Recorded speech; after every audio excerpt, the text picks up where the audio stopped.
বয়স 34+, কিন্তু টেস্টও এখনো 18+। তাই যদি তোমাকে 18+ ফিল না দিই, তাহলে বুঝবে কেমন করে যে তোমার বর এখনো টকবকে?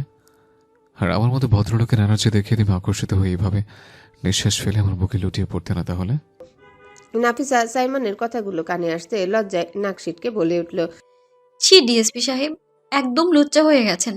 সাইমন এবার নাফিসার কানে ছোট্ট একটা কামড় দিয়ে ভাবলেশহীন ভঙ্গিতে বলল, লুচ্ছা না হলে তুমি রাতে কেমন করে টের পেতে যে তোমার বর এখনো 34 না, একদম 18-এর মতো ফিট?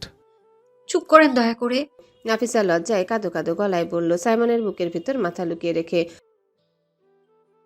ভাবতেই নাফিসার কান বেয়ে গরম ধোয়া যেন বের হয়ে আসছে। সাইমন কিছু না বলে নাফিসার গলার কাছে মুখ গুজে দিয়ে গভীর একটা চুমু দিল, তারপর আস্তে সরে গেল। ওকে, আর লজ্জা পেতে হবে না, বুঝেছি। এখনো লজ্জা ভাঙেনি, সমস্যা নেই বউ, তোমার লজ্জা ভাঙানোর দায়িত্ব আমার। সাইমনের ঠোঁটের কথাগুলো নাফিসার কানে বাজতে লাগলো। সে কোনো উত্তর দিল না, শুধু সাইমনের শার্ট শক্ত করে খামচে ধরল। সাইমন ওর এই কাণ্ড দেখে শুধু মুচকি হাসলো, আর কিছু বলল না। তারপর গাড়ি স্টার্ট দিল। কিছুক্ষণের মধ্যে নাফিসা সাইমনের বুকে মাথা রেখে গুটিসুটি মেরে ঘুমিয়ে গেল, একেবারে বিড়াল ছানার মতো শান্ত নিশ্চুপ। সাইমনের বুকের ভিতরে তার নিঃশ্বাস ওঠানামা করছে। সাইমন তাকিয়ে দেখে শুধু শান্ত একটা প্রশান্তি খুঁজে পেল। গাড়ি গিয়ে থামলো থানার সামনে। অন্য গাড়ি থেকে নেমে সাইফান রাজীবের কানে ফিসফিস করে বলল, রাজীব ভাই, প্র্যাকটিক্যালি কবে দেখাবা আমাকে জানিও কিন্তু। রাজীব দাঁতে দাঁত চেপে সাইফানের দিকে তাকিয়ে বলল। চিজ একটা। এরপর সাইমনদের গাড়ির দিকে এগিয়ে এসে পিছনের দরজা খুলে সিটে বসলো। দরজা লাগাতে চোখ সামনে গিয়ে পড়ল, আর সেখানে দেখে হা হয়ে গেল। নাফিসা তখনও সাইমনের কোলের ভিতর নিদ্রামগ্ন। সাইমনও এক হাত দিয়ে ওকে আগলে রেখেছে। সাইফান চোখ কসলাতে কসলাতে সামনের দিকে গলা বাড়িয়ে বলল, ভাইয়া, কেয়া সিন হ্যায়, তুমি এত রোমান্টিক হলে কবে গো? সাইমন এক ঝটকায় মাথা ঘুরিয়ে পেছনে তাকালো। চোখ গরম করে তাকাতেই সাইফান দাঁত কেলিয়ে হেসে ধীরে ধীরে গুটিয়ে নিজের সিটে বসে পড়ল। ঠিক তখনই নাফিসা হালকা আওয়াজে ঘুম ভাঙল। চোখ পিটপিট করে খুলে দেখল এখনও সে সাইমনের কোলে শুয়ে আছে। ঘুমের রেশে চোখ ডলতে ডলতে মিনমিন করে বলল, আমি আমার সিটে গিয়ে বসি। সাইফান আর বসে থাকতে পারল না, জোরে বলে ওঠে, আরে ছোট ভাবি, আমার ভাইয়া এত ভালোবাসে কোলে নিয়ে ঘুম পাড়িয়েছে, আর তুমি কিনা নেমে যাবা বলছো? সাইফানের কথা শুনে নাফিসা চমকে উঠল। সঙ্গে সঙ্গে সাইমনের শার্ট খামচে ধরে একটু মাথা উঁচু করে উকি দিয়ে পিছন পানে তাকালো। সাইফান দাঁত কেলিয়ে হাসছে। লজ্জায় মুখ রাঙা হয়ে গেল নাফিসার। মুহূর্তের মধ্যে মাথা আবারও সাইমনের বুকে ডুবিয়ে দিল। এবার তো চোখ ভিজে এলো। মনে মনে ভাবতেই নাফিসার গলা ফাটিয়ে চিৎকার করে কাঁদতে ইচ্ছা করছে। এই মানুষগুলোর সামনে তাকিয়ে কথা বলবে কেমন করে? সামনে লজ্জায় যেতে পারবে না। এবার আস্তে আস্তে সাইমনের কোল থেকে সরে আসতে চাইল। সাইমন ওর বাহু শক্ত করে চেপে ধরল। তারপর দাঁতে দাঁত চেপে পিছনে মাথা ঘুরিয়ে গম্ভীর দৃষ্টি ছুড়ল সাইফানের দিকে, চোখ দিয়ে গিলে খাওয়া দৃষ্টিতে। সাইমনের এভাবে তাকাতে দেখে সাইফান মুখ ফুলিয়ে বলল, আমার দিকে এভাবে তাকাও কেন? আমার কোনো দোষ নেই। ছোট ভাবিকে তুমি নিজেই লজ্জা দিয়েছ। তুমি নির্লজ্জ ভাইয়া। নাফিসা এবার আরো জোর করে হাত ছাড়াতে শুরু করলো। ওকে এমন করতে দেখে সাইমন ধমকে উঠল। কি সমস্যা, এরকম করছো কেন? সাইমনের হাঁটার ধমক শুনে নাফিসা লাফিয়ে উঠল ভয়ে। চোখ দিয়ে টপ টপ করে পানি ঝরতে লাগলো। কাপা কণ্ঠে মিনমিন করে বলল, প্লিজ আমাকে আমার সিটে বসতে দিন। সাইমন ওর দিকে একবার তাকালো, তারপর আর কিছু না বলে টেনে ওকে পাশের সিটে বসিয়ে দিল। গাড়ি আবারও চলা শুরু করলো। সাইফান মুখ টিপে হাসতে হাসতে বলল, ভাইয়া, আমি তো অনেক এক্সাইটেড। বাসায় গিয়ে যখন তোমাদের বিয়ের কথা বলবো, তখন এক এক জনের রিয়াকশন কেমন হবে সেটা ভাবতেই হাসি পাচ্ছে। আমার তো মন চাচ্ছে এখনই হসপিটালে সিট বুকিং দিয়ে আসি। সবাই শুনলেই হার্ট অ্যাটাক করবে যে তাদের আদরের বড় ছেলে এমন একটা মিনি মাইক্রো বউ নিয়ে এসেছে। তার উপর সেই বউটা আর কেউ না, আমাদের ছোট নাফু। সাইমন কোনো উত্তর দিল না সাইফানের কথায়। নাফিসা সাইফানের হঠাৎ বলা কথায় চমকে উঠল। কথাগুলো শুনে দুই হাত কসলাতে লাগলো। মনে ভয় ঢুকে যাচ্ছে। বাড়ির সবাই যখন ওদের ব্যাপারটা জেনে যাবে তখন কি প্রতিক্রিয়া হবে? হাত পা ঠান্ডা হয়ে গেল। নিশ্চয়ই ঝামেলা হবে। বিশেষ করে মামনিকে কি জবাব দেবে সেটা ভাবতেই মাথা ঝিমঝিম করছে। নাফিসা আস্তে করে মাথা ঘুরিয়ে সাইমনের দিকে তাকালো। দেখলো সাইমন মনোযোগ দিয়ে গাড়ি চালাচ্ছে। নাফিসা এক ঢোক গিলে নিল, তারপর মাথাটা নিচু করে বলল, প্লিজ এখন বাসায় জানাবেন না আমাদের বিয়ের ব্যাপারে। আমার পরীক্ষার পর সবাইকে জানাবেন। নাফিসা ভয় মেশানো কণ্ঠে অনুরোধ করলো। সাইমান গাড়ি চালাতে চালাতে একবার নাফিসার দিকে তাকালো, কিন্তু কোনো উত্তর দিল না। সাইফান চোখ ছোট ছোট করে নাফিসার দিকে তাকালো। এই ছোট ভাবি, আমার সব এক্সাইটেড তুমি এইভাবে ধ্বংস করে দিতে পারো না। আমার ভাই কি বউ নিয়ে এখনো পর্যন্ত লুকোচুরি খেলবে? এত বছর ধরে তোমাদের লুকোচুরি চলছেই। আর মূল কথা হলো, ভাইয়ের বিয়ের কারণে আমার বিয়ে আটকে আছে। আমার অমৃত খাওয়া কি জীবনে হবে না নাকি? হায় আল্লাহ! নাফিসা সাইফানের কথা শুনে প্রথমে একটু লজ্জা পেলেও না চাইতে মুচকি হেসে ফেলল। তারপর আবারও মুখ ঘুরিয়ে নিল। সাইফান এবার সাইমানের দিকে তাকিয়ে বলল, ভাইয়া, তোমার বউ কি বলছে শুনছো? প্লিজ তাড়াতাড়ি বিয়ের খবর সবাইকে জানায় দাও। আর পারলে আজই আমার বিয়ের ব্যবস্থা করো। আমি আর কন্ট্রোল করতে পারছি না। অমৃত খাওয়া থেকে নিজেকে বিরত রাখা আমার জন্য অসম্ভব। ট্রাই টু আন্ডারস্ট্যান্ড ইয়ার। নাফিসা এবার সাইমনের দিকে তাকালো, তার উত্তর শোনার আশায়। সাইমন গম্ভীর গলায় উত্তর দিল, ঠিক সময় আমি সবাইকে বলে দেব। আর তুমি তোমার পড়াশোনা মন দাও, বাকিটা আমার দায়িত্ব। এক্সাম শেষ করো নিশ্চিন্তে। এক্সামের পর আবার বিয়ের জন্য প্রস্তুত থাকো। সাইমনের প্রথম কথায় নাফিসার মনে আনন্দ হলো, কিন্তু পরের কথাটা ঠিক বুঝতে পারল না। অবুঝের মতো সাইমনের দিকে তাকিয়ে রইল। হঠাৎ সাইফান এক লাফে সাইমনের সিট খামচে ধরে সামনে চলে এলো। আরে ভাই, তুমি আবার বিয়ের প্ল্যান করছো নাকি? মানে বাসর আবার করবা? বলেই মুখে হাত দিয়ে লজ্জা পাওয়ার ভান করলো। তারপর আবারও বলা শুরু করলো, প্রথমবার তো বিয়ে করলে আসামি ধরতে গিয়ে, তারপর আবাসিক হোটেলে বাসর। এবার নেক্সট বারের প্ল্যান কি ভাই? যাই করো আমাকে সাথে নিও প্লিজ। আমাকেও এমন এক্সপিরিয়েন্স দাও প্লিজ ভাই। এবার নিজের সিটে বসে কপালে হাত ঠুকতে ঠুকতে হতাশ গলায় বলতে লাগলো সাইফান, কত মানুষ আজকাল কট খায়, আর আমার শালা কপালে কট খাওয়ার ভাগ্যটুকুও নাই। এবার থেকে যে মেয়েকে ভালো লাগবে সেই শালিকে সাথে নিয়ে যেভাবেই হোক কট খাওয়ার ব্যবস্থা করব। নাফিসা এবার আর নিজেকে ধরে রাখতে পারল না, হো হো করে হেসে দিল। সাইমান নাফিসার হাসি শুনে গভীরভাবে তাকালো ওর দিকে। জীবনে প্রথমবার নাফিসাকে এতটা খোলামেলা হাসতে দেখলো। সাইফান সাইমানের দিকে তাকালো, তীক্ষ্ণ স্বরে বলল, ভাই, গাড়িটা ঠিক করে চালাও। তোমার বউ তোমার কাছ থেকে কেউ ছিনিয়ে নেবে না। পরে মন ভরে দেখিও। এখন গাড়ির দিকে মন দাও, না হলে আমি অমৃত খাওয়ার আগেই পটল তুলব। যদি আমি অমৃত না খেয়ে মরি, তাহলে আল্লাহ আমাকেই অভিশাপ দেবেন, অমৃত না খেয়ে মরার অপরাধে। সাইমান এবার চোখ রাঙিয়ে সাইফানের দিকে তাকালো। সাইমানকে এভাবে তাকিয়ে থাকতে দেখে সাইফান গোমরা মুখ করে বলল, ভাইয়া, বউকে তো মুগ্ধ হয়ে গিলে খাচ্ছ, আর ছোট ভাইকে আগুন পোড়ানো দৃষ্টিতে তাকাচ্ছ। ছি ভাই ছি, একবার বাসর করেই এমন হয়ে গেছো। এইসব চলবে না। আর একটা বাজে কথা বলে তোকে তুলে গাড়ি থেকে ফেলে দেব। সাইমান ধমক দিয়ে উঠল। হ্যাঁ, অবশ্যই ফেলবা। বউকে কোলে নিয়ে ঘুরবা আর ভাইয়ের বেলায় ফেলে দিবা, এটা আমি মানি না। আমার সামজাই তুমি আইনের মানুষ হয়ে বেআইনি। সাইমান আবার রেখে তাকাতে সাইফান কথা বলা বন্ধ দিয়ে দাঁত বের করে বোকা বোকা ভঙ্গিতে হাসলো। এবার গাড়ির ভিতর নীরবতা নেমে এলো। সাইমান নিজের মতো ড্রাইভ করতে লাগলো। সাইফান চুপ করে নিজের ফোনটা বের করে ফোন চাপতে লাগলো। নাফিসা জানালা দিয়ে বাইরের ব্যস্ত শহর দেখতে লাগলো। অবশেষে গাড়ি এসে থামলো রাশিদ ভিল্লার সামনে। সাইমান পার্কিং লটে গাড়ি পার্ক করলো। গাড়ির পার্ক করা হয়ে গেলে খোলা মাত্রই নাফিসার সাইফান দ্রুত নেমে গেল। দুজন দাঁড়িয়ে রইল গাড়ির পাশে। কিছুক্ষণ পর সাইমানও ধীর ভঙ্গিতে নামলো। দুজনকে এক জায়গায় দাঁড়িয়ে থাকতে দেখে কপাল কুঁচকে বলল, কি হলো, এভাবে দাঁড়িয়ে আছো কেন? ভেতরে চলো। বলেই সাইমান সোজা এগিয়ে গেল। পেছনে পেছনে নাফিসার সাইফান হাঁটতে লাগলো। হাঁটতে হাঁটতে সাইফান মুখ বাঁকিয়ে নাফিসাকে বলল, ছোট ভাবি, তুমি কিন্তু ঠিক করনি। আমার সব এক্সপেরিমেন্ট একেবারে ধূলিসাৎ করে দিলে। নাফিসা ভয়ার্ত চোখে অসহায় দৃষ্টিতে সাইফানের দিকে তাকালো। সেই দৃষ্টি দেখে সাইফান ভ্রু কুঁচকে হেসে ফেলল। তারপর বলল, প্লিজ বোন, আমার মুখের ভঙ্গিটা চেঞ্জ করো। তোমার বর যদি তোমাকে এইভাবে আমার দিকে তাকাতে দেখে, সে সঙ্গে সঙ্গে ধরে বসবে আমি বুঝি আবার কি বলে দিলাম তোমাকে। তারপর তো আমার হালাত খারাপ। নাফিসা মৃদুস্বরে বলল। ভাইয়া প্লিজ চুপ করো, এভাবে বলো না। সাইফান কাঁধ ঝাঁকিয়ে বলল, আমি চুপ না করলে তুই তোর জামাইয়ের কাছে নালিশ দিবি, তাই তো? এইবার নাফিসা একটু বিরক্ত হয়ে জোরে বলল। ভাইয়া দুজনের এই কথোপকথনের মাঝেই তারা ভেতরে প্রবেশ করলো। ডাইনিং রুমে তখন খুব একটা ভিড় নেই। দু একজন সার্ভেন্ট কাজ করছে, আর আফিয়া বেগম সোফায় বসে তাদেরকে নির্দেশ দিচ্ছিলেন। সাইমানদের আসতে দেখে আফিয়া বেগম দাঁড়িয়ে এগিয়ে এলেন। স্নেহের ভঙ্গিতে সাইমানের কাঁধে হাত রেখে বললেন, কি রে, চোখ মুখ এত হলুদ হয়ে গেছে কেন? অনেক দূরের পথ, গ্রাম থেকে আসতে নিশ্চয়ই কষ্ট হয়েছে। আফিয়া বেগমের কথা শুনে পেছন থেকে সাইফান খিক খিক করে হেসে ফেলল, মুখ বাঁকিয়ে বলল, আরে আম্মু, চোখ মুখের ক্লান্তির আসল কারণ তো অন্য কিছু।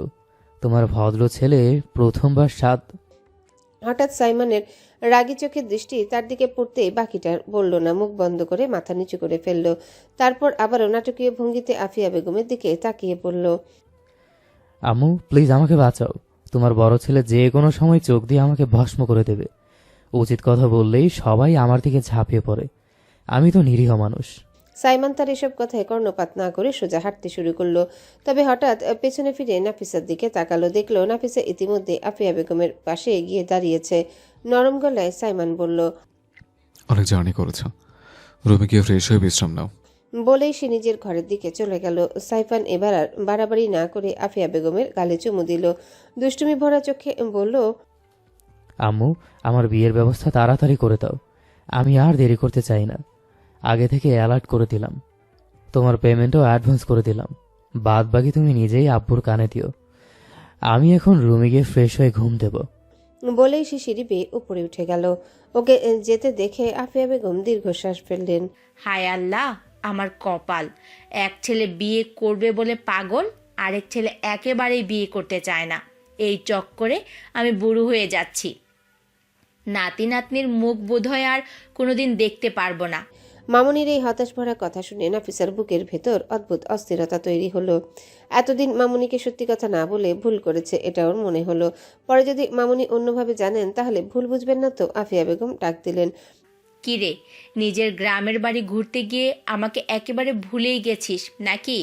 একবার ফোনও দিলি না, মামনির খবর নিলি না যে? নাফিসা লজ্জায় আমতা আমতা করে বলল, আম, আসলে মামুনি ফোন সঙ্গে করে নিয়ে যায়নি তো। আফিয়া বেগম ভালো করে ওর দিকে তাকালেন। নাফিসা তখন সুতির থ্রি-পিস পরা ওড়নাটা দিয়ে নিজেকে ভালোভাবে ঢেকে রেখেছে। শরীরের কোথাও বাড়তি কিছু দেখা যাচ্ছে না, তবে মুখটা অস্বাভাবিকভাবে ফ্যাকাশে লাগছে। আফিয়া বেগম বললেন, কিরে, জামা কাপড় কিছু নিয়ে যাসনি নাকি? তেহু তো হুট করে আমাকে ফোন করে বলল তোকে কলেজ থেকে নিয়ে যাবে।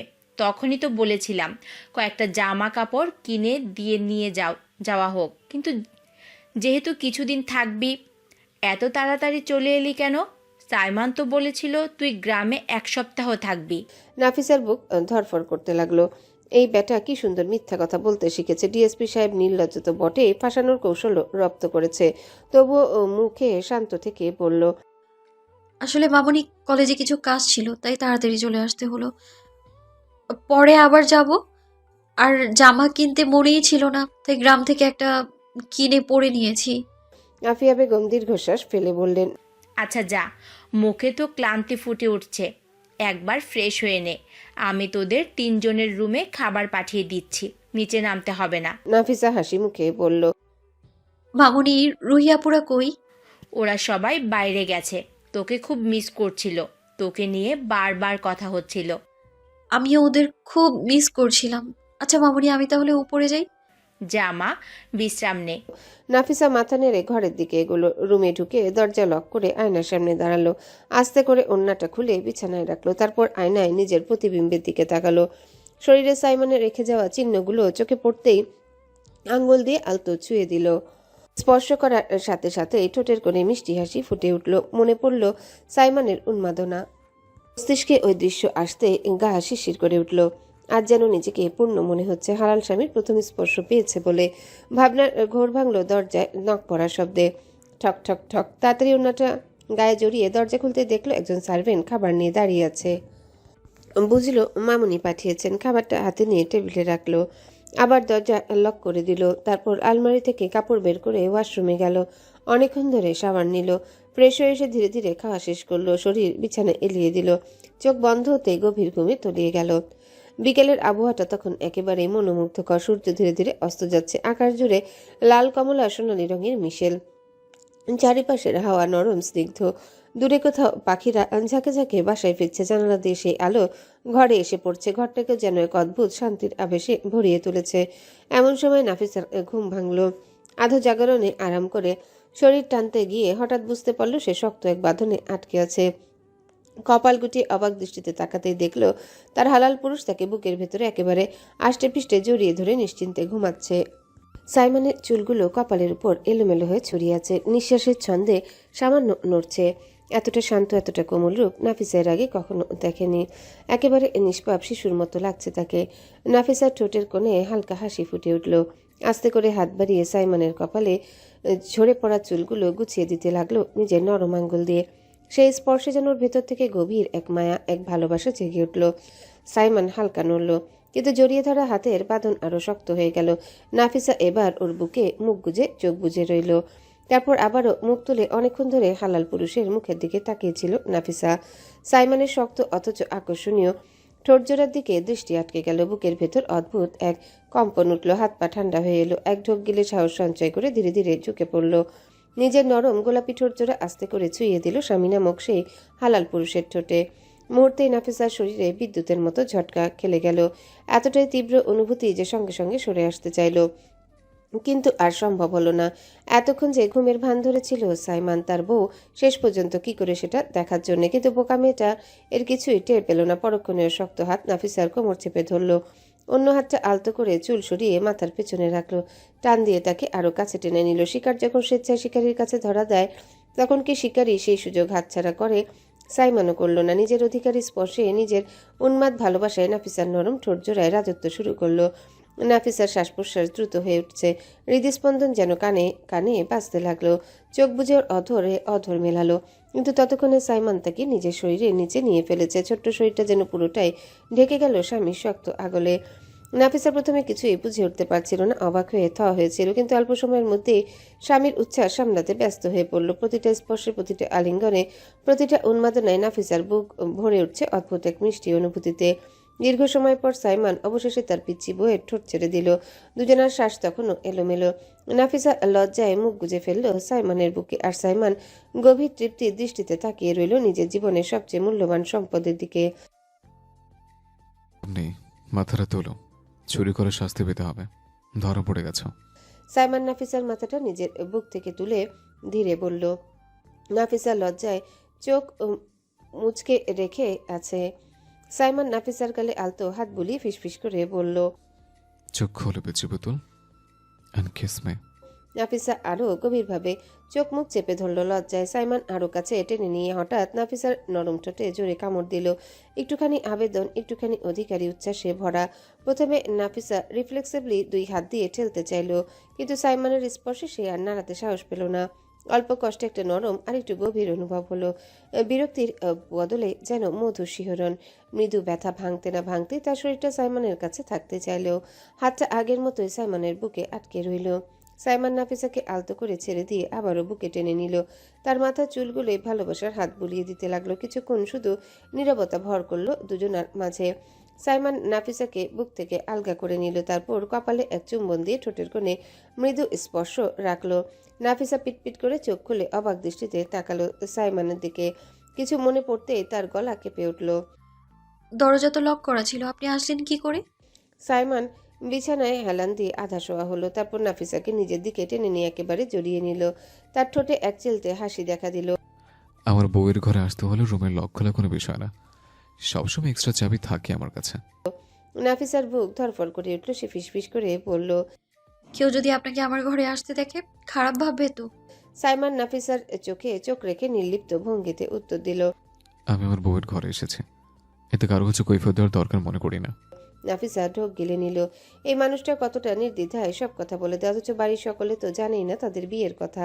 নাফিসার মনে আতঙ্ক ঢুকে গেল। যদি সাইমন একদিন সবার সামনে হুট করে বলে ফেলে, তাহলে তো সবার সামনে তাকে অস্বস্তির মুখে পড়তে হবে। সে আর চোখে তাকালো স্বামীর দিকে। কিন্তু কেউ তো জানে না আমাদের বিয়ের কথা। নাফিসার কণ্ঠে ভয় মিশ্রিত কাপা ভাব।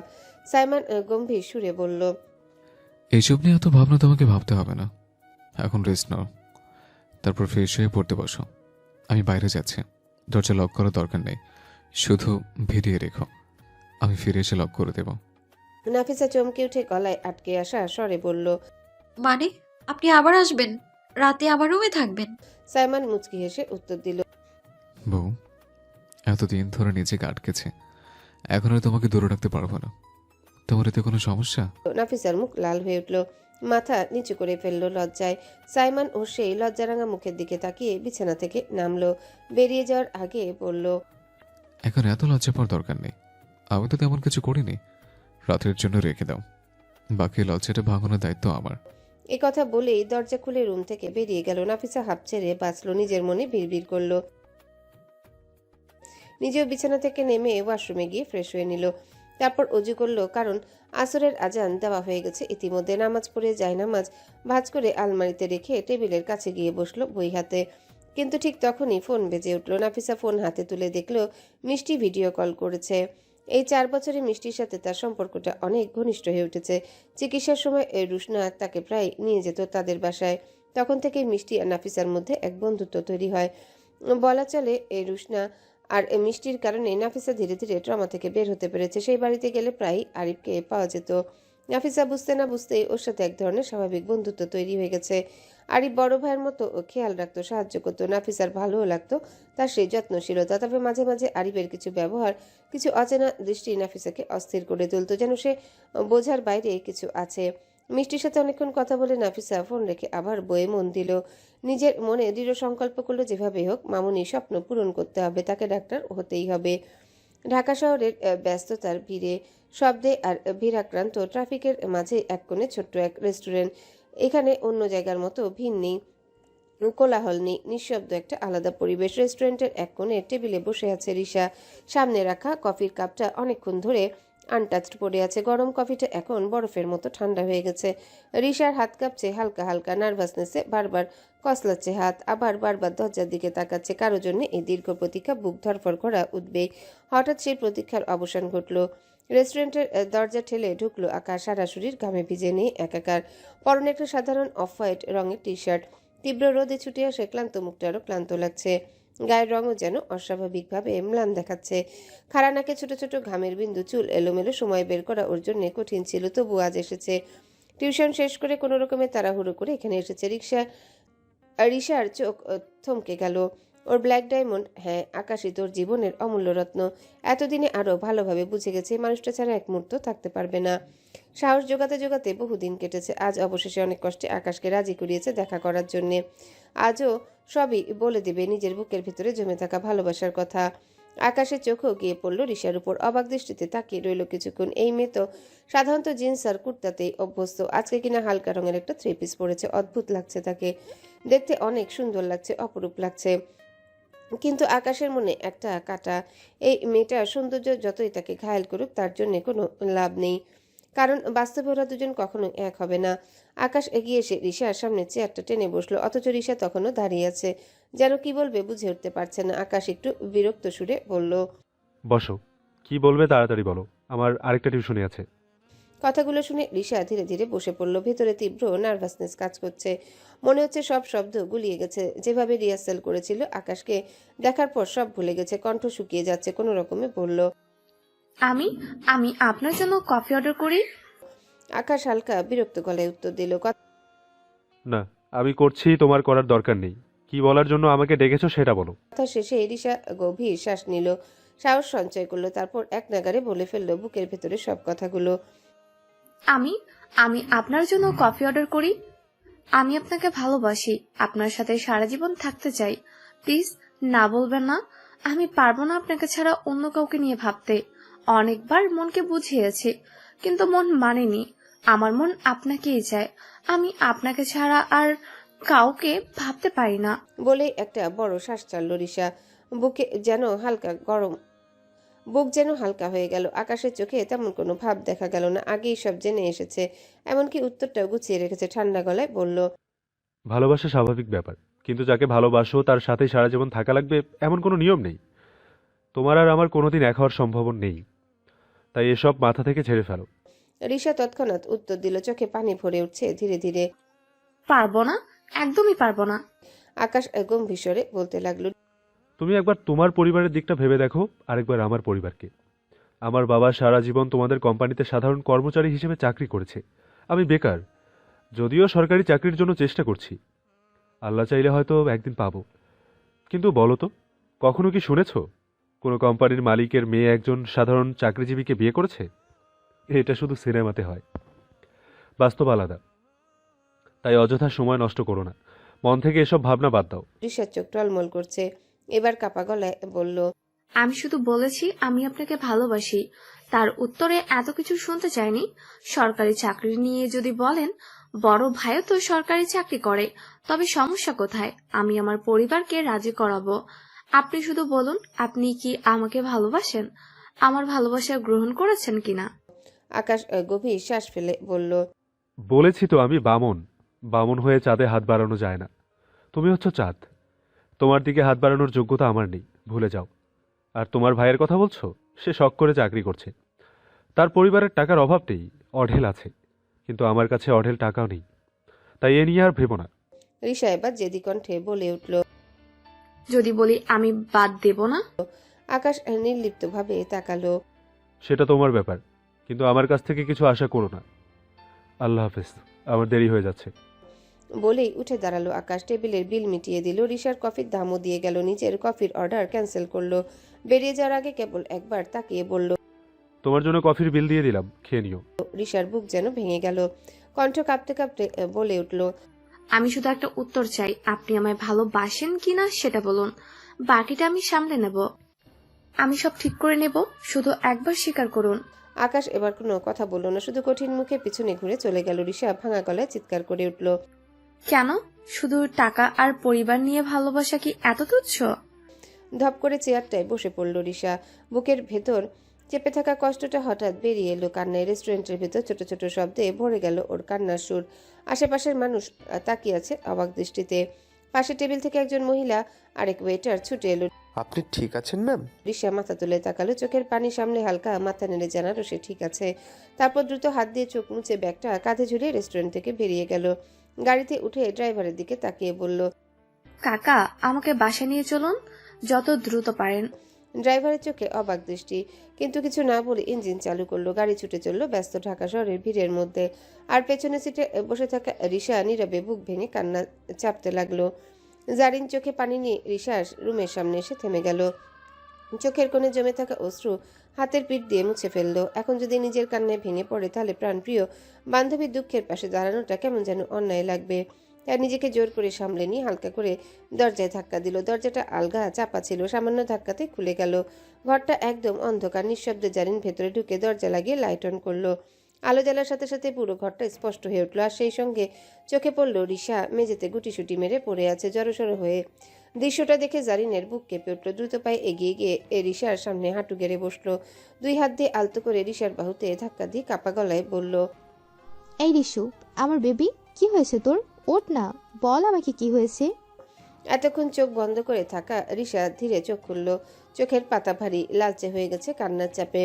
গাল বেয়ে শুকনো অশ্রুর দাগ এখন স্পষ্ট। রিশা জারিনের দিকে তাকাতেই আচমকা ঝাঁপিয়ে পড়ে তাকে জড়িয়ে ধরলো। শব্দ করে কান্না শুরু করলো। জারিনও বুক ভরে আগলে নিল তার প্রাণপ্রিয় বান্ধবীকে। এক হাত দিয়ে রিশার পিঠে, আরেক হাত দিয়ে মাথায় আলতো করে হাত বুলিয়ে সান্ত্বনা দিতে লাগলো।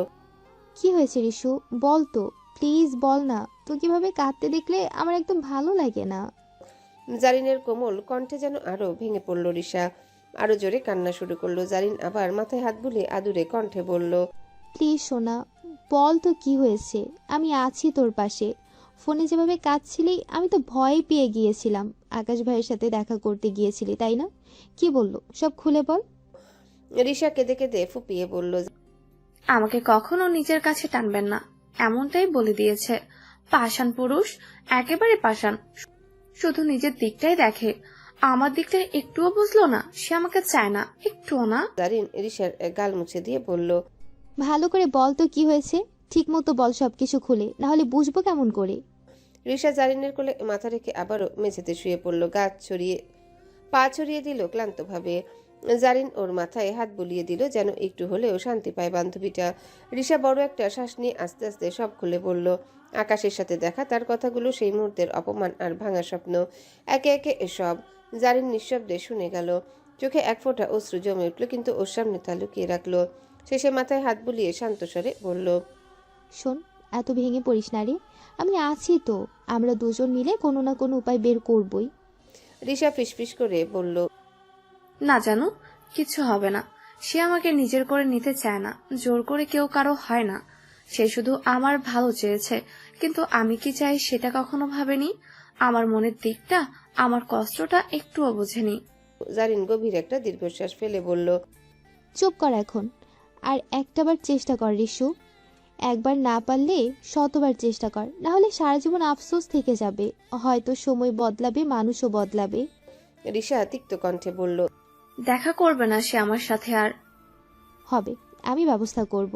জারিন ওর হাত ধরে দৃঢ় কণ্ঠে বলল, আমার রিশু বেবিকে এভাবে ভাঙতে দেব না। তার জন্য যা করতে হয় তাই করব আমি। রিশা জারিনের বুকে মুখ গুজে আরো জোরে কেঁদে ফেলল। জারিনও ওর পিঠে হাত বুলিয়ে রইল।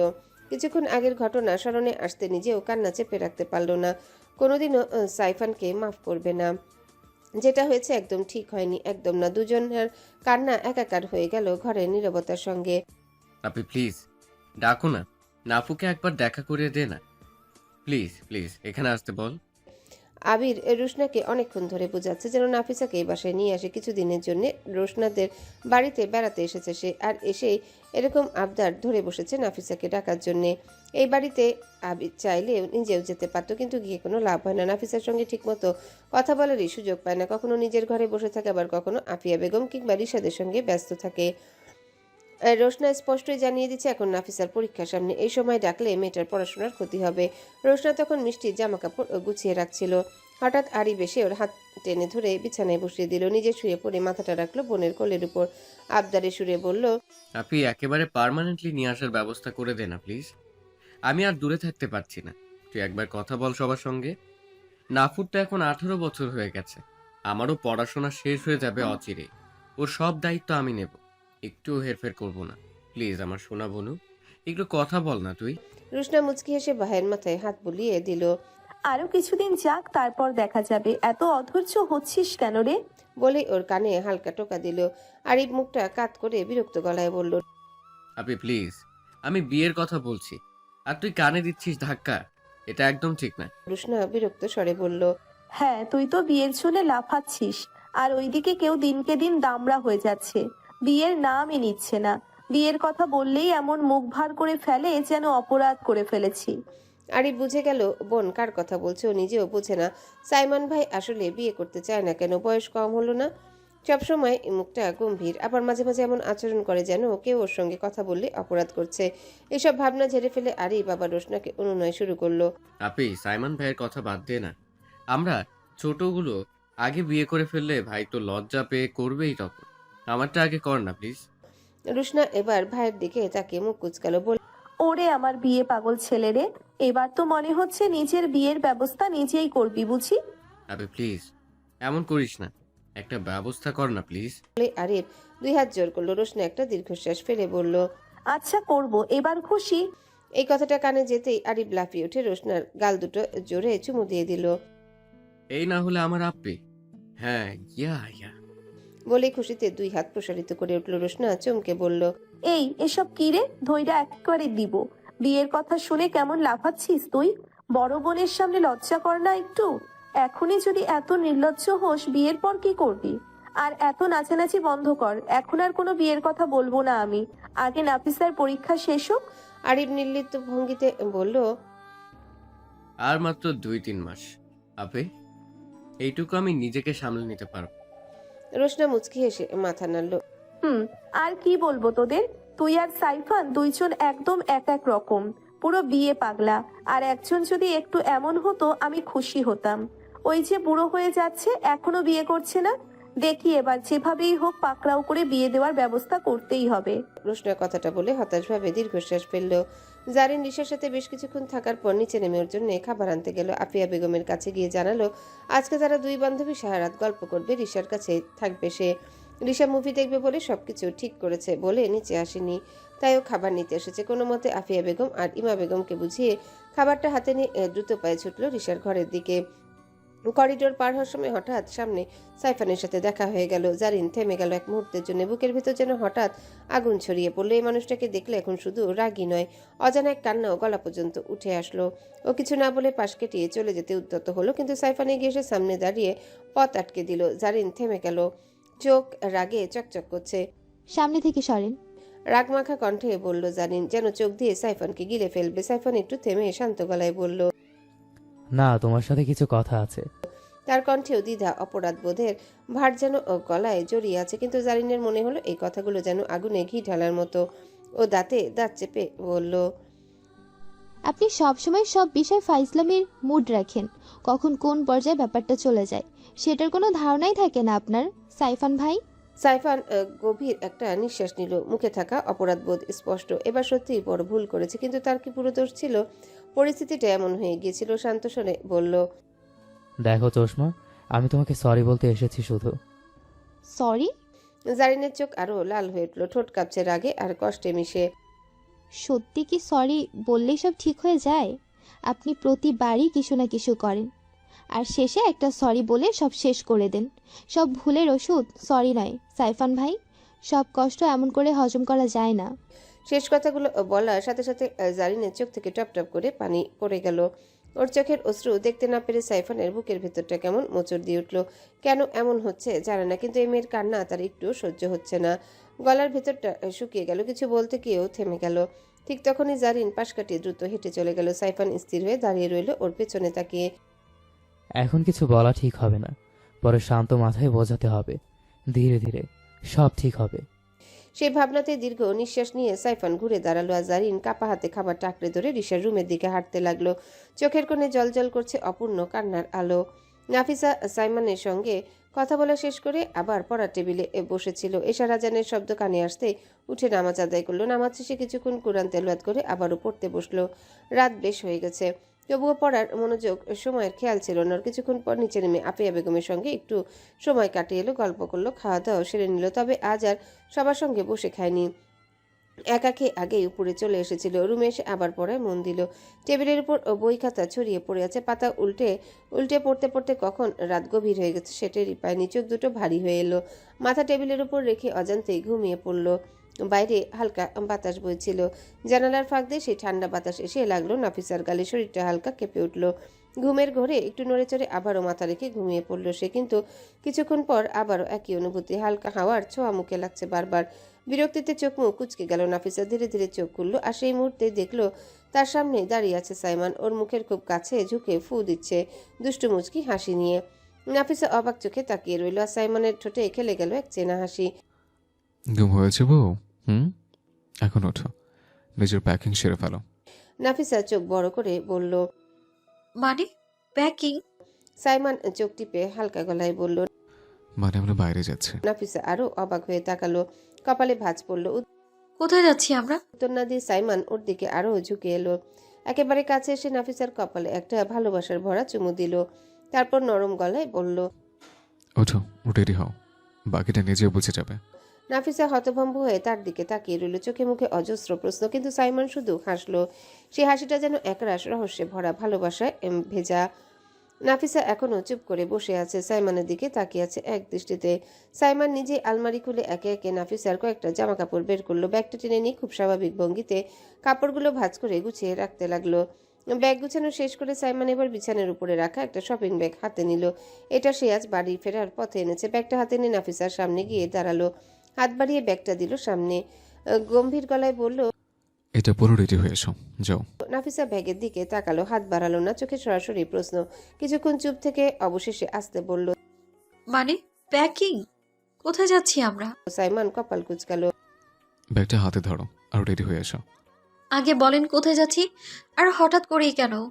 সাইমন নিঃশ্বাস ফেলে একটু ঝুঁকে এলো, গলাটা নিচু করলো। বারাবারে না করো, রেডি হও, সময় কম। তোমার রেডি হতে ইচ্ছা না করলে আমাকে বলো, আমি রেডি করে দিচ্ছি। বলেই সাইমন এগিয়ে এসে নাফিসার জামায় হাত দিতে। নাফিসা এবার ব্যাগটা সাইমনের কাছ থেকে এক প্রকার ছিনিয়ে হাতে নিলেও মুখ শক্ত হয়ে গেল। আমি আগে না জেনে কোথাও যাব না, আপনি বলবেন আগে, না হলে আমি যাচ্ছি না। সাইমন তখন কয়েক সেকেন্ড চুপ করে রইল, তারপর একদম সোজা তাকিয়ে বলল, জায়গা জানার দরকার নেই, আমার সঙ্গে যাচ্ছ মানে নিরাপদে যাচ্ছ। দিনকে দিন জেদি তৈরি হচ্ছ। নাফিসা তাকিয়ে রইল সাইমনের দিকে, কথার খোঁচা টের পেলেও কিছু বলল না, খুব শান্তভাবে বলল, বিশ্বাস করি বলেই তো জানতে চাই। আমার পরীক্ষার মাত্র কয় মাস বাকি আছে, হুট করে রাত বিরেতে কোথাও যাওয়ার মানে নেই, যদি না খুব দরকার হয়। সাইমন এবার হাসলো, ঠান্ডা হাসি। হে যা, এটা কি বলে বাড়াবাড়ি? এই, তুমি একদিনে এত কথা শিখে এলে কিভাবে? আমার আদরে ভালোই কাজ হয়েছে। পুরো বউ বউ ভাব চলে এসছে। যাই হোক, আমি যে বলি সেটা করা উচিত, প্রশ্ন না, বুঝছো? এখন সাইমনের সাথে গেলে মামুনিকে কি বলবে, এই লোকের তো এসব ভাবনা নেই। সে বারবার মিথ্যা কথা বলতে পারবে না, এমনিতেই ধোকায় রেখেছে। নাফিসা সাহস সঞ্চয় করে বলল, আমি যাচ্ছি না। এটা বলে সে ব্যাগটা টেবিলের উপর ফেলে দিয়ে চুপচাপ দাঁড়িয়ে রইল। সাইমন কিছুক্ষণ তাকিয়ে রইল তার দিকে, তারপর ধীরে ধীরে এগিয়ে এলো। তার চোখ এবার বিরক্তির কোনো চিহ্ন নেই, বরং ভয়ঙ্কর রকম শান্ত। এমন শান্ত যা দেখে নাফিসার বুক ধক করে উঠল। সাইমন নাফিসার সামনে এসে থামলো, দুই হাত পকেটের, চোখ স্থির। শেষ কথা? নিচু ঠান্ডা গলায় জিজ্ঞাসা করলো সে। হ্যাঁ। নাফিসা কাপা গলায় বলল, কিন্তু দৃষ্টি শক্ত রেখেই। সাইমন মাথা নাড়ল খুব ধীরে। ঠিক আছে। এই দুইটা শব্দ বলেই সে হঠাৎ ফিরে গেল দরজার দিকে। নাফিসা অবাক হয়ে তাকিয়ে রইল। রাগ করলো নাকি লোকটা? সাইমন দরজা খুলে বাইরে গিয়ে দাঁড়ালো, তার পেছনে ফিরে তাকালো নাফিসার দিকে। 5 মিনিট সময় দিচ্ছি, নিচে নামবে। না নামলে নিজের সিদ্ধান্তের ফোন নিজের দায়িত্বে সামলাবে। সাইমন কথাটা বলেই চলে গেল। ঠান্ডা গলায় দেওয়া সেই হুমকি শুনে নাফিসা ভেতর থেকে ছোট হয়ে গেল। একটু বেশি তর্ক করে ফেলেছে, এটা বুঝতে পারছে এখন। ঘরে হঠাৎ একটা ভারী নীরবতা নেমে এলো। নাফিসা গলাটা শুকিয়ে যেতে অনুভব করলো। তার মুখ শক্ত রেখে টেবিলের দিকে এগুলো। টেবিলের উপর রাখা শপিং ব্যাগটা হাতে নিল। ভেতরে কি আছে দেখার জন্য ব্যাগে হাত ঢুকিয়ে একে একে বের করলো কাপড়গুলো। একটা ডার্ক ব্লু জিন্স, সাথে সাদা রঙের কটন কুর্তি, গলার কাছে হালকা সুতোর কাজ করা, আর সাথে হালকা নীল রঙের একটা হিজাব। নাফিসা ভ্রু কুচকালো। এগুলো তো সে কখনো পরে না, কেন দিল সাইমন? কাপড়গুলো উল্টে পাল্টে বেশ কিছুক্ষণ তাকিয়ে রইল সে। 5 মিনিট সময় বলেছে, মানে সত্যি অপেক্ষা করছে নিচে। এখন না পড়লে সাইমন রাগ সামলানো কঠিন হবে। দীর্ঘ নিঃশ্বাস ফেলে কাপড়গুলো হাতে নিয়ে ওয়াশরুমে ঢুকে গেল নাফিসা। রাত 1টা বাজে। চারিপাশে নীরবতা নেমে এসেছে। দূরে কোথাও কুকুরের হালকা ডাক আর বাতাসে থাকা রাতের শীতলতা এই নীরবতাকে আরো গভীর করে তুলেছে।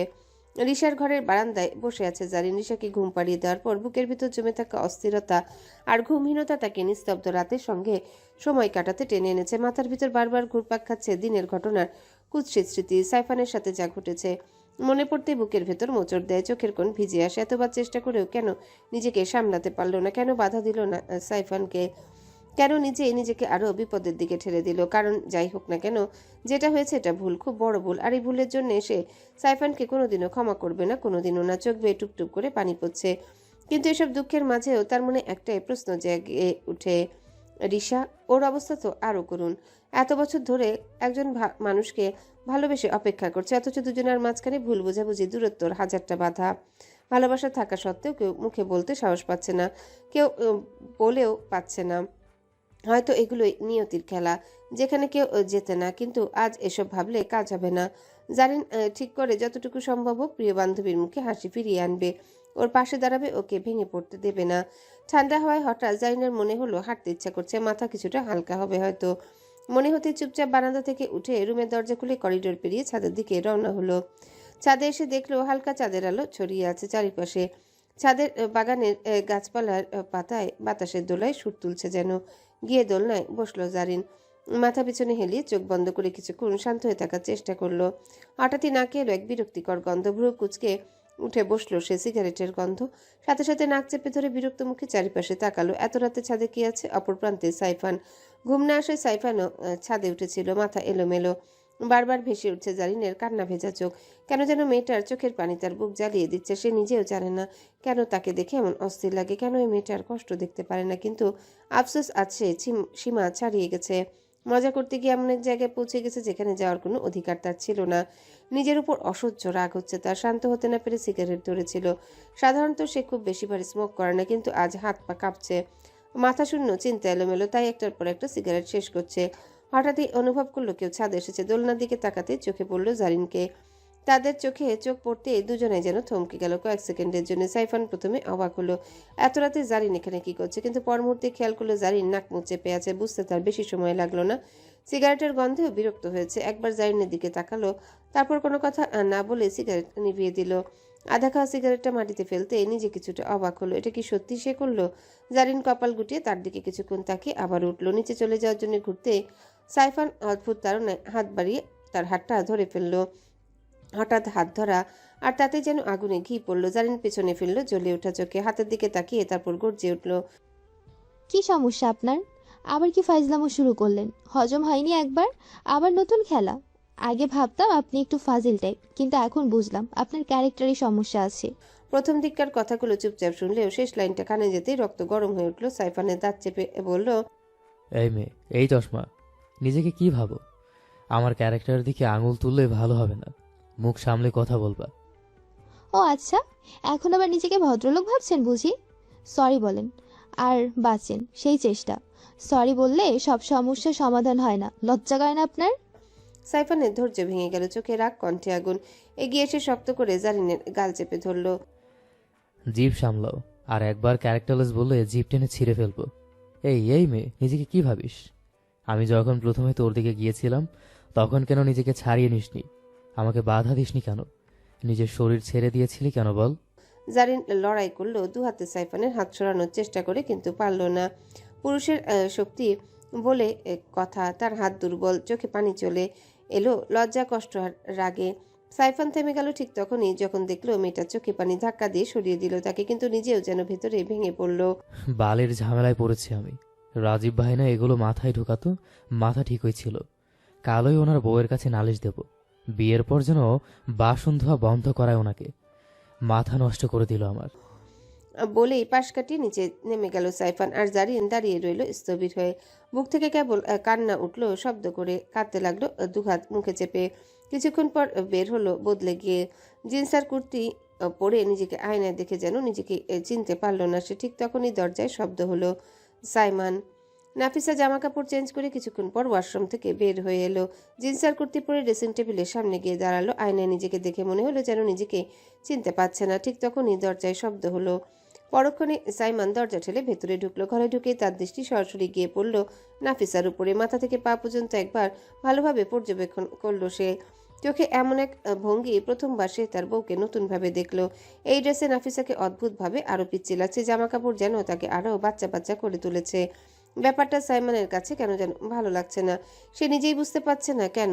অথচ এই ড্রেসগুলো সে নিজেই কিনে এনেছিল কয়েকদিন আগে। ভেবেছিল বউকে নতুন কিছু ট্রাই করাবে, বড়দের মতো স্টাইলিশ একটা ভাইব দেবে, কিন্তু ফল হয়েছে উল্টো। নাফিসা তার চোখে এখন আরো ছোট, আরো নিরীহ, আরো পিচ্ছি বউ মনে হচ্ছে। এগিয়ে গেল নাফিসার সামনে। নাফিসা ড্যাবড্যাবে বড় বড় চোখ করে তার দিকে তাকিয়ে রইল। সাইমন সামনে এসে দাঁড়াতেই তার চোখে কেমন নরম ভাব ফুটে উঠল। হঠাৎই সাইমন এক হাত বাড়িয়ে নাফিসার কোমর জড়ালো, তারপর হ্যাচকা টান দিয়ে তাকে একেবারে নিজের সাথে মিশিয়ে নিল। আচমকা টানে নাফিসা কেঁপে উঠল। তার মনেই ছিল না এমন হঠাৎ টান নেবে সাইমন। সাইমন গভীরভাবে নাফিসার দিকে তাকিয়ে ঝুঁকে পড়ল তার কপালের দিকে। তারপর ধীরে খুব নরম করে একটা চুমু এঁকে দিল সেখানে। নাফিসা চোখ নামিয়ে নিল, কিছু বলল না, শুধু চুপচাপ তার হালাল পুরুষের ভালোবাসা অনুভব করলো বুক ভরে। এই মানুষটার ছোঁয়া তার হৃদয়কে এক অদ্ভুত শান্তি দেয়, যে শান্তির নাম হয়তো ভালোবাসায়। সাইমন আবারও এক হাত তুলে নাফিসার গালে রেখে বলল, আয় বউ, পিচ্ছি বউ, তুমি তো পিচ্ছি কেন? এটা পরে তো আরো পিচ্ছি লাগছে। এটা কিন্তু ঠিক না। তোমার এরকম বেশি পিছিয়ে পিছিয়ে দেখলে আমার মোট 12টা বেঁচে যায়। কবে বড় হবা তুমি, আমার পকেট সাইজ ওয়াইফ? নাফিসা অবাক চোখে তাকিয়ে রইল তার দিকে। লোকটা আসলে কি বলে, কিভাবে কথা বলে, কিছুই বোঝা যায় না। এক এক সময় এমন সব অদ্ভুত কথা বলে যে মাথা ঘুরে যায়। তার বয়স তো 18 বছর হয়ে গেছে, কিন্তু সাইমনের কাছে এখনো সে পিচ্চি বউ টাইটেলে আটকে আছে। কে জানে।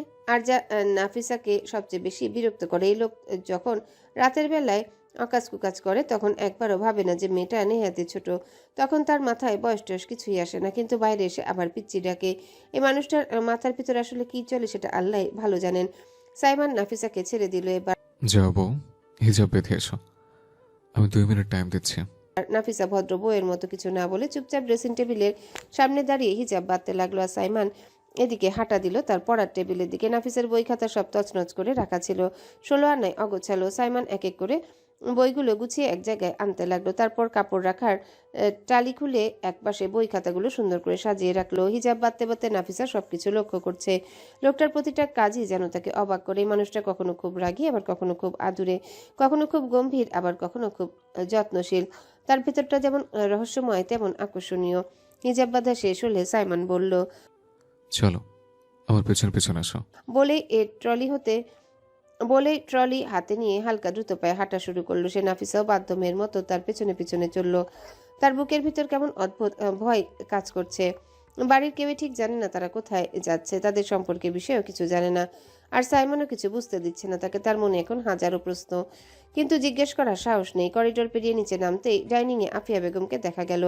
মানুষটা তাদের দিকে তাকিয়ে হেসে দিল। নাফিসার গলা শুকিয়ে গেল, ভয় পেয়ে গেল, জানে না কি বলবে এখন। মামুনিকে আফিয়া বেগম বললেন, কি রে, হলো তাহলে? তোদের বিদায় দিয়ে আমি এবার ঘুমাতে যাই। অনেকক্ষণ ধরে তোদের জন্য অপেক্ষা করতেছি। নাফিসা হতবাক, একবার তাকালো আফিয়া বেগমের দিকে, তারপর অবিশ্বাস নিয়ে সাইমনের দিকে। এতক্ষণ এসে বুঝলো এই লোক তার মাকে আগে এসব বলে রেখেছে। নাফিসা অবাক হয়ে আফিয়া বেগমের দিকে একবার তাকালো, তারপর সাইমনের দিকে। জানলো কি করে মামুনি তারা কোথায় যাচ্ছে? আর নাফিসা কোনো রকম নিজেকে সামলে আফিয়া বেগমের দিকে তাকিয়ে হাসি দিয়ে বলল, মামুনি তুমি জানো আমরা কোথায় যাচ্ছি? ও মা, জানবো না কেন? সাইমান যে বলল তোর গ্রামের বাড়ির কাজ নাকি এখনো শেষ হয়নি, তোর নামে কি জমি জায়গা লেখা আছে সেগুলো ঠিক করবে। এগুলো নিয়ে না থাকুন, না ঝামেলাও হতো, তবু নিজের জিনিস নিজে বুঝে নেওয়াই ভালো। আচ্ছা, সাবধানে যাস। আফিয়া বেগমের কথা শুনে নাফিসা আরো অবাক হয়ে সাইমনের দিকে তাকালো। মনে মনে বলল, নাফিসা কিছু বলতে পারল না, শুধু বোকার মতো হালকা একটা হাসি দিল, মাথা নেড়ে সম্মতি জানালো, যেন বুঝিয়েছে হ্যাঁ সব ঠিক আছে। তারপর সাইমনের দিকে চোখে চোখ সরিয়ে আফিয়া বেগমের দিকে তাকালো সে। আফিয়া বেগম এগিয়ে এলেন, মায়ের মতো স্নেহে দুহাতে নাফিসাকে জড়িয়ে ধরে কপালে নরম করে একটা চুমু দিয়ে বললেন, সাবধানে যাস কেমন, আর তাড়াতাড়ি ফিরতে আসিস। আচ্ছা মামুনি। নাফিসা মিষ্টি স্বরে বলল। আফিয়া বেগমকে বিদায় জানিয়ে সাইমান ও নাফিসা দুজনেই গ্যারেজের দিকে রওনা দিল।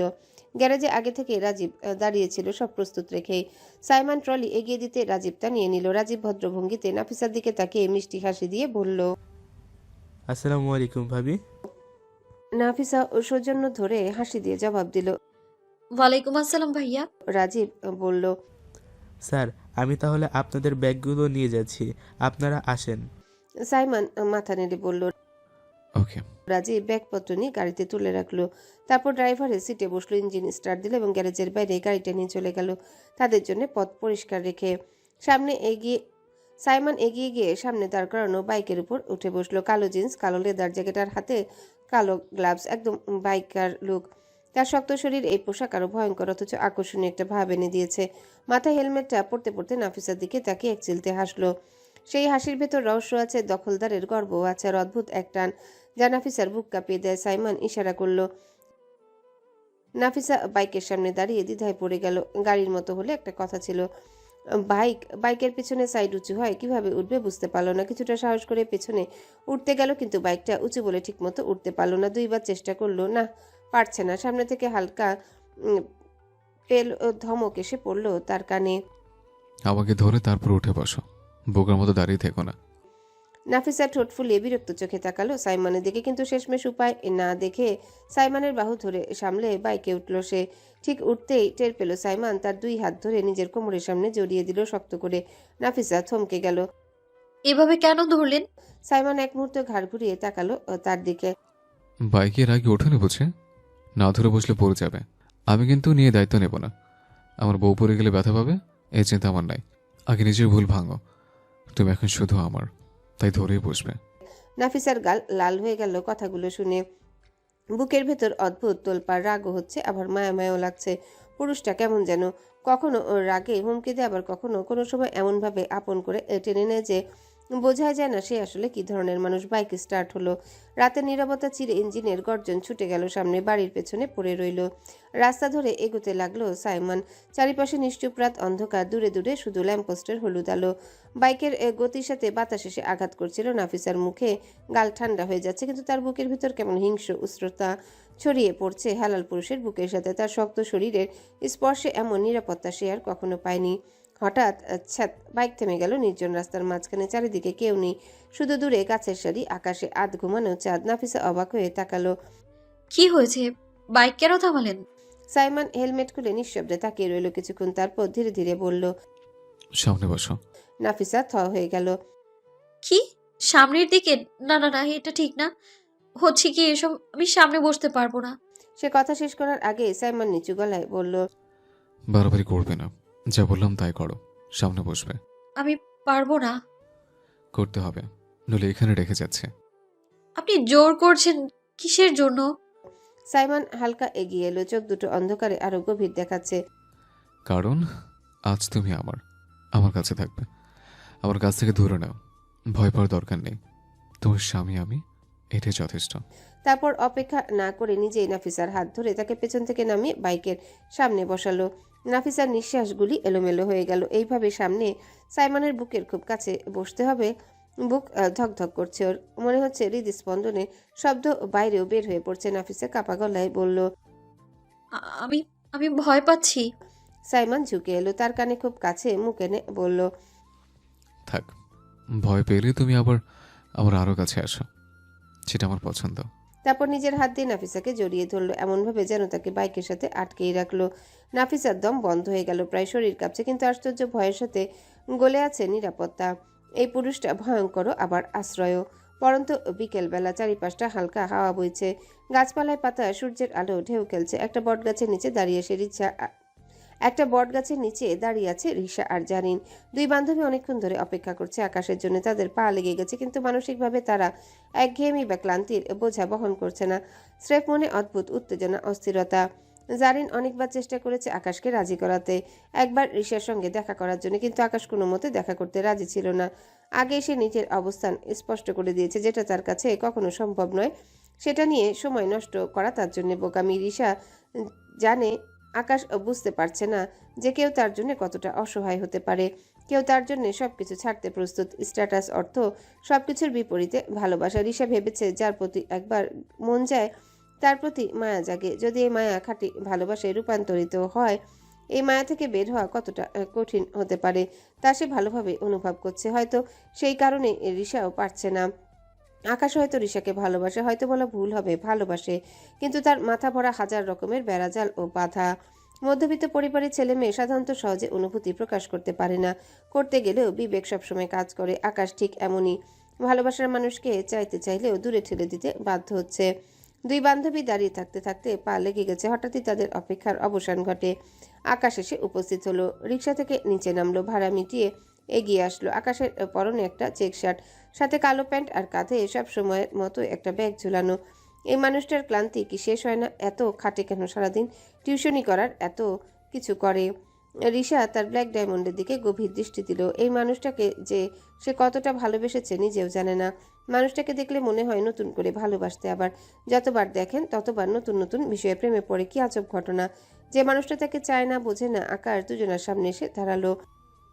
আসসালামু আলাইকুম। রিশাও জারিন একসাথে বলল। ওয়ালাইকুম আসসালাম। কিছুক্ষণ চুপ থাকলো, তার মনে উলঝানো এক অদ্ভুত দ্বন্দ্ব। কি বলবে সে নিজেই ঠিক বুঝতে পারছিল না। রিশার দিকে তাকাতে সাহস পাচ্ছে না। এই মেয়েটার দিকে চোখ দিলে যেন নিজের নির্ধারিত সিদ্ধান্তের উপর অটল থাকা অসম্ভব হয়ে যাবে। হয়তো বন্ধুত্বের সেই বিশ্বাস, যাই বাড়ি থেকে এত সময় ধরে ভালোবাসা পেয়েছে, তা ভাঙতে চাইছে না। আর রিশার প্রতি তার যে অনুভূতি, ভালোবাসা, তা প্রকাশ পেলেই তো সব অস্থিতিশীল হয়ে যাবে। যদি কেউ জানে যে সেই বাড়ির মেয়েটাকে ভালোবেসে ফেলেছে, তবে কি প্রতিক্রিয়া হবে? নিশ্চয়ই বলে দিবে বামন হয়ে চাঁদে হাত দেওয়ার সব স্বপ্ন জেগেছে। সেই ভয়ে হয়তো সে চুপ থাকলো। কিছুক্ষণ নিঃশব্দ থাকার পর আকাশের চোখের কোণে অদ্ভুত একটা ভাব ফুটে উঠল। মনে হলো যা ভাবছে তা হয়তো বলতে হবে, কিন্তু সেই সঙ্গে ভয়ও আছে। ভয় তার নিজের অনুভূতির প্রতি, ভয় অন্যদের বিশ্বাস হারানোর। কিছুক্ষণ চুপ থাকার পর আকাশ বলল। আর কি বলতে এসেছো? তাড়াতাড়ি বলো। জানোই তো আমার সময়ের মূল্য অনেক। ব্যস্ত মানুষ, খেটে খাওয়া, তাই সময়ের মূল্য একটু বেশি। জারিন গভীর নিঃশ্বাস নিয়ে নিজেকে প্রস্তুত করলো। এতক্ষণ ধরে গুছিয়ে রাখা কথাগুলো বলার জন্য তিনি যেন একটু সাহসী হলো। ভাইয়া, আমি বলছিলাম একবার আপনার বিষয়টা দেখলে হয় না? আকাশ শান্ত ভঙ্গিতে বলল। আমাদের বিষয় ঠিক বুঝতে পারিনি, জানি না কথাটার মানে কি। আরেকবার বললে ভালো হবে, সব স্পষ্ট হয়ে যাবে। এতক্ষণ ধরে গুছিয়ে রাখা কথাগুলো এখন এলোমেলো হয়ে গেল জারিনের। তবু সে বান্ধবীর দিকে চেয়ে পড়ল। আকাশ ভান করে অবাক হওয়ার চেষ্টা করলো। রিশার দিকে একবার তাকালো, তারপর ধীরে ধীরে বলল। আমাদের মধ্যে তেমন কোনো সম্পর্ক নেই। তোমার কিছুটা ভুল হচ্ছে। আমি ওদের কোম্পানির সাধারণ কর্মচারীর ছেলে, ওর ভাইয়ের বন্ধু, আর ওর শিক্ষক ব্যতীত আর কিছু নই। আশা করি বিষয়টা স্পষ্ট হয়ে গেছে।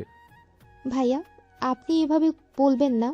আপনি বেশ ভালোই জানেন আমি কি বলতে চাইছি। এতটা অবুঝ হবেন না। একবার রিশার সঙ্গে কথা বলুন। আকাশ রিশার দিকে তাকালো। তোমার বান্ধবী তোমাকে এটুকুও বলেনি যে আমার সঙ্গে তার একবার কথা হয়েছে? নতুন করে আবার কি বলবো আমি বুঝতে পারছি না। জারিন রিশার দিকে চোখ ঘুরিয়ে দেখলো। মেয়েটার চোখ পানিতে ভরা, চোখের পলক কেউ ধরে রাখতে পারছে না। প্রাণপ্রিয় বান্ধবীর মুখ দেখে জারিন খুব অসহায় বোধ করলো।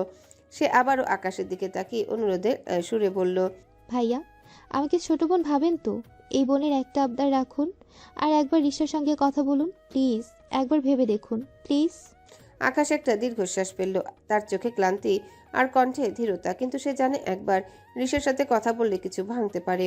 তারপর বলল, আচ্ছা। রিশা কিছুটা অবাক, কিছুটা আশ্বস্ত। জারিন হাসির মধ্যে লুকিয়ে রাখলো নিজের উত্তেজনা। রিশা এবং জারিন একে অপরের দিকে চেয়ে হালকা নিঃশ্বাস নিল। এখন সেই মুহূর্তটি এসেছে যেটা তারা দীর্ঘক্ষণ ধরে অপেক্ষা করছিল। রিশার চোখে অজানা এক উত্তেজনা, আকাশের চোখে ধীরতায় ভরা চিন্তা। জারিন মনে মনে ভাবল, যদি আজ একবার আকাশ সত্যি রিশার সঙ্গে কথা বলে তাহলে হয়তো সব অস্পষ্টতা দূর হয়ে যাবে, হয়তো এবার সবকিছু পরিষ্কার হবে। আকাশ ধীরে ধীরে তার ব্যাগের স্ট্র্যাপ ঠিক করলো, আবার জারিনের দিকে চেয়ে বলল, ভালো, এবার কথা বলবো, ওদিকে আসতে বলো তোমার বান্ধবীকে। রিশা কাঁপতে শুরু করলো। না, মনে রয়েছে যে আকাশ সবকিছু ধীরে এবং বুঝে শুনে বলবে। সে জানে এই কথোপকথনের মাধ্যমে সবকিছু স্পষ্ট হবে না, তবু হাল ছাড়বে না। আকাশের কথা শুনে রিশা জারিনের হাতটা শক্ত করে চেপে ধরলো একবার। আর জারিনও পাশে আছে শান্তভাবে